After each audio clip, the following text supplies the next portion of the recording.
Recent டைம்ஸில் நான் நிறைய பேர் அப்சர்வ் பண்ணியிருக்கேன். அவங்க வாய்க்கு என்ன வருதோ அதை அப்படியே சொல்லிடுவாங்க.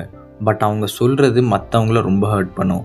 இது அவங்க கிட்ட சொன்னால் அவங்க கேட்க மாட்டாங்க, ஒத்துக்க மாட்டாங்க. இது அவங்க இந்த விஷயத்த ரொம்ப சின்ன விஷயம்னு நினச்சிப்பாங்க. அதை அப்படியே டைரெக்டாக சொல்லிடுவாங்க எல்லாருக்கிட்டையும். ஆனால் அது சொல்கிறப்போ மற்றவங்க வந்துட்டு ரொம்ப சென்சிட்டிவாக இருப்பாங்க. அவங்கள ரொம்ப டீப்பாக ஹர்ட் பண்ணும் அந்த விஷயம். ஸோ நான் இங்கே சொல்ல வர பாயிண்ட் என்னென்னா, நீங்கள் தப்புன்னு நான் சொல்ல. இப்போது இருக்கிறவங்க எல்லாருமே அவ்வளோ சென்சிட்டிவ் இல்லைன்ட்டு எனக்கு தெரியும். அவங்க ஈஸியாக எடுத்துப்பாங்க எல்லாருமே. பட் 100 இல்லை 10% பீப்புள்ஸ் ரொம்ப சென்சிட்டிவாக இருப்பாங்க. நீங்கள் எவ்வளோ பேர் கூட பழகுவீங்க? 100 200 நிறைய பேர்கிட்ட பேசுவீங்க, காலேஜ் போகிறப்போ, ஸ்கூல் போகிறப்போ, ஆஃபீஸ் இந்த மாதிரி இடத்துலலாம்.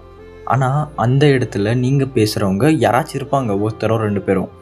அவங்கக்கிட்ட கொஞ்சம் பார்த்து பேசுங்க. அவங்க தப்பு பண்ணாலும் சரி, கொஞ்சம் கரெக்டாக பேசுங்க. நீங்கள் பேசுகிறது எப்படி இருக்குன்னா, ஒரு குழந்தைகிட்ட பேசுகிற மாதிரி இருக்கணும். ரொம்ப ஹார்ஷாக பேசக்கூடாது, ரொம்ப கூலாக பேசணும். இதை நான் மற்றவங்க கிட்ட மட்டும் சொல்கிறது இல்லை, பேரண்ட்ஸ்கிட்டையும் சொல்கிறேன்.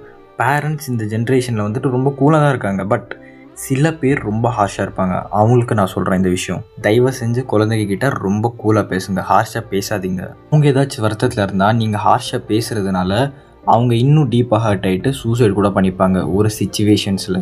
ஸோ நீங்கள் இங்கே பேரண்ட்ஸ் என்ன பண்ணணுன்னா, பேரண்ட்ஸ்னால தான் நிறைய குழந்தைங்க இருக்கிறாங்கன்றது நான் இப்பயும் நம்புகிறேன். ஃபார் எக்ஸாம்பிள், இப்போ ஒரு பையனுக்கு பிரேக்கப் ஆகிடுச்சு. அந்த பையன் வந்துட்டு சூசைட் பண்ண நினைக்கிறான். அவன் வாழ்கிறதே வேஸ்ட்டுன்ட்டு இப்போ தோணுது.